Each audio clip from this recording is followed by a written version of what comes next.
Hello, I'm Dr. Ned Trathan at Oakdale Veterinary Group, and today we are going to answer some questions about dog training and socialization. Today with me is Betty, who's going to ask some of these questions. Dr. Ned, when should my dog start obedience training? Straight away. The first time you get a new dog from the shelter or you get a puppy from a breeder, you're going to want to start training them to fit in with your lifestyle. That's going to involve feeding at set times, taking them out to the bathroom after you have fed them or when they wake up from a nap. So that already is part of the training to get them used to fitting in with your lifestyle. Once they have completed all vaccinations and your dog is safe to be around other dogs, you can also take them to a trainer, and that will depend on how old your dog is. What are the most important basic commands my dog should know? Sit. So here we go. If your dog can sit on command, I'm pretty well trained. You want your dog to lay down. That isn't quite as useful. Come here. If your dog is running in the park and they see another dog and they're like straight to the far side, you need them to come back. So heel or here is a useful command. With my dogs when they were younger, we taught them to go potty outside, so that was a useful command. If we go through the airport, I can find some grass and say to my dog, let's go potty, and we'll find a little patch, and hopefully that means that he goes on the grass and not in the aeroplane, which wouldn't make him popular. How can I socialize my puppy? How can you socialize your puppy? If you have another dog, I have 2 dogs, so if I got a puppy, they would get to socialize together. If you don't have a second dog at home, you could take your dog to a friend's house, to a relative who has another dog that is friendly, calm to be around, and of course vaccinated so that they don't risk infecting your new dog. Once they're fully vaccinated, you could go to a dog park, you could join a socialization or training class with your puppy, going on a walk. One of my dogs, Mowgli, likes to stop and sniff and say hi. And if the other dog looks friendly, then we'll let them greet each other. Should my dog be punished for bad behavior? It can be tempting to want to punish your dog when they misbehave, but really your dog is just not trained appropriately. So punishment isn't really the best way to train your dog. The best option is to provide them with the appropriate instructions so they get it right. If you take a puppy, for example, when they wake up from a nap, they're going to need to go pee. Much better to take your puppy outside, tell them to go potty, and then praise them. If you're still busy making a coffee and your puppy's sniffing around the corner, is that the puppy's fault or is that your fault? So it's best not to punish them. They're going to learn much more quickly from positive enforcement.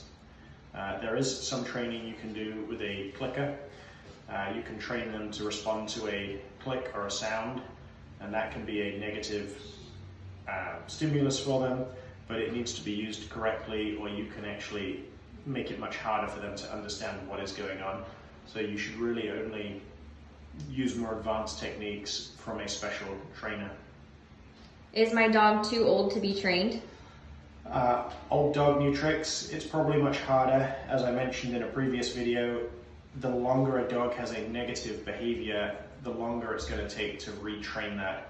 If the dog has been sleeping or getting on your couch for 5 years and you want to train your dog not to get on the couch, you're not going to teach them that in a week. That's going to take many weeks or months of consistent messages to them that that's not appropriate. So it's never too late to train a dog, but it does become harder when they are older. What should I look for in a dog trainer? I have been to one trainer. He's a super nice guy. I felt that he was gentle and kind with the pets. He seemed to know what he was talking about. It was a trainer for police dogs and Shih dogs. The guy's name is Joel. He's down in Delhi, south of Turlock.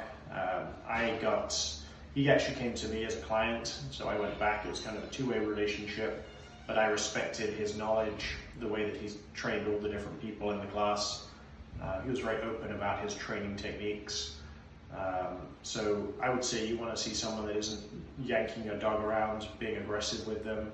If they're punishing the dog a lot, that's not where I would want my dogs to go. You want to put them in a loving environment. How do you pick a school for your child? you don't want the teachers being mean to your child for no reason.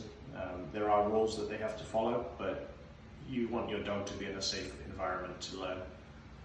What vaccinations are needed for dog training classes?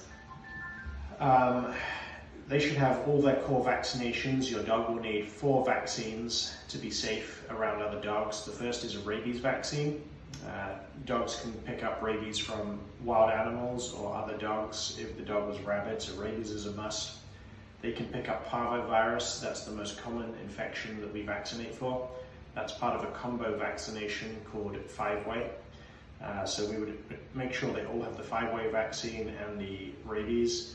And then for dogs that are socializing, there are 2 respiratory vaccines, Bordetella, otherwise known as kennel cough, and canine influenza. These are both respiratory vaccines.